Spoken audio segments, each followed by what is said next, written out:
Jésus est fidèle, Jésus est fidèle, le monde entier peut te tromper, mais Jésus est fidèle.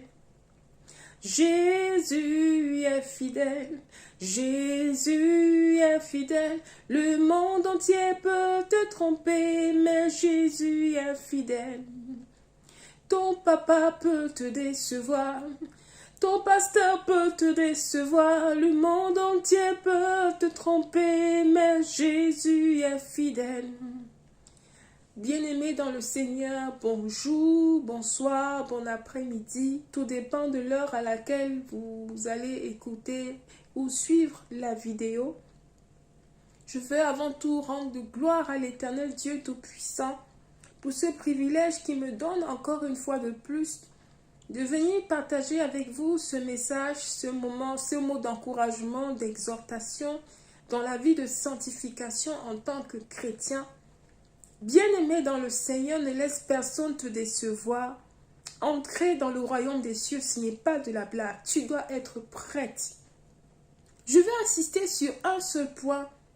Ôte de de dessus toi tes ornements. Bien-aimé dans le Seigneur, le temple de Dieu dont il est question, c'est ton corps. Et la parole de Dieu nous dit, ce que je veux, c'est que vous soyez saints.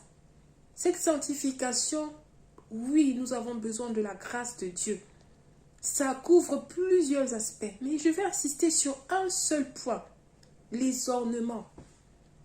Au début, dans la parole de Dieu, dans le livre de la Genèse, chapitre 35, que fait Jacob? Avant de monter à Bethel, il demande à sa famille, puisqu'il n'allait pas tout seul, d'ôter les dieux étrangers.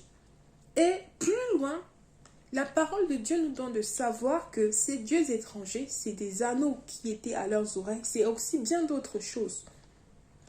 Et lorsque nous poursuivons dans le livre d'Exode au chapitre 33, Dieu lui-même recommande à son peuple, aux enfants d'Israël, d'ôter de dessus eux ces ornements. Parce qu'il sait que lorsqu'ils descendent en un seul instant, ils peuvent être consumés. Mon bien-aimé dans le Seigneur, qui sommes-nous pour contester quand Dieu parle? La parole de Dieu nous dit, malheur à celui qui conteste avec son Créateur. Personne ne discute les instructions quand ils vont à l'hôpital.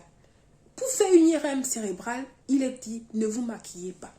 Pour faire un examen radiologique, on demande aux gens d'enlever tout ce qui est métal, bijoux, montres. Les gens enlèvent, mais quand il s'agit des avertissements concernant même l'éternité, beaucoup de gens se mettent à discuter. Qui sommes-nous? Qui sommes-nous bien-aimés dans le Seigneur? Prenez le cas de Gédéon, dans le Juge chapitre 8. Que fait Gédéon? Après que Dieu a utilisé Gédéon puissamment, Dieu lui a donné la victoire. Il va encore chez ses ennemis qu'il a vaincus demander tout ce qu'ils avaient, les parures, les bijoux, tout ça. Et qu'est-ce qu'il a fait de ça? Un éphod qui a servi de lieu d'idolâtrie et une occasion de chute pour toute la nation d'Israël. Vous voyez comment les gens peuvent servir Dieu, bâtir l'œuvre de Dieu et détruire par leur propre main cette œuvre de Dieu.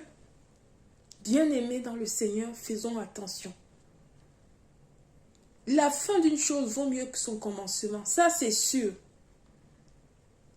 Qui sommes-nous pour discuter?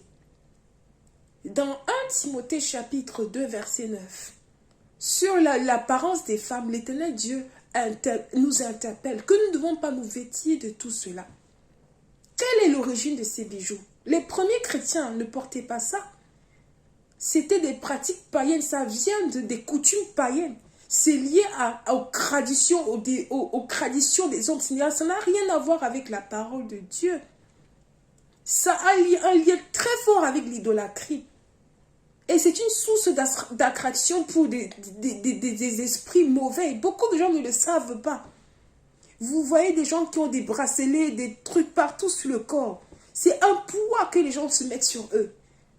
La parole de Dieu nous interpelle. Et elle le dit, pour entrer dans la présence de Dieu, ôte de toi ôte dessus de toi ces ornements. Jacob le savait. Qui a parlé de ça à Jacob? Il savait au fond de lui que cela ne venait pas, n'avait rien à voir avec les lois du Dieu d'Israël, le Dieu que nous servons, le seul vrai Dieu. Bien-aimés dans le Seigneur, qui sommes-nous pour contester quand Dieu parle?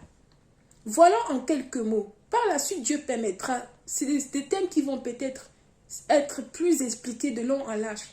C'était juste pour nous interpeller. Bien-aimés dans le Seigneur, faisons attention. Ne nous mettons pas à discuter. Dieu parle de différentes façons. Les révélations, vous avez les témoignages versés sur Internet. Vous avez des gens qui vous expliquent, et c'est vrai, il faut l'Esprit de Dieu pour discerner du vrai et du faux. Il y a d'autres qui sont vrais. Il y a même la parole de Dieu qui, elle aussi, est une révélation pour chacun d'entre nous.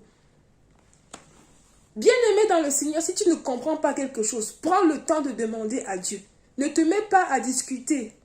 Ne te mets pas à discuter. Ne prends pas le risque de combattre avec Dieu. Le chemin vers l'éternité est un chemin de non-retour. Nous devons être prêts, ce n'est pas de la blague. Bien-aimés dans le Seigneur, tout est grâce. Demandons la grâce aussi, la miséricorde de Dieu pour pouvoir mettre en pratique sa parole. Parce que sans lui, nous ne pouvons rien. Que l'Éternel Dieu nous accorde ses grâces à chacun, chacune, de vraiment mettre en pratique sa parole, de marcher dans la vie de sanctification. Que l'Éternel Dieu bénisse en nous cette exhortation, dans le nom de Jésus-Christ. Amen.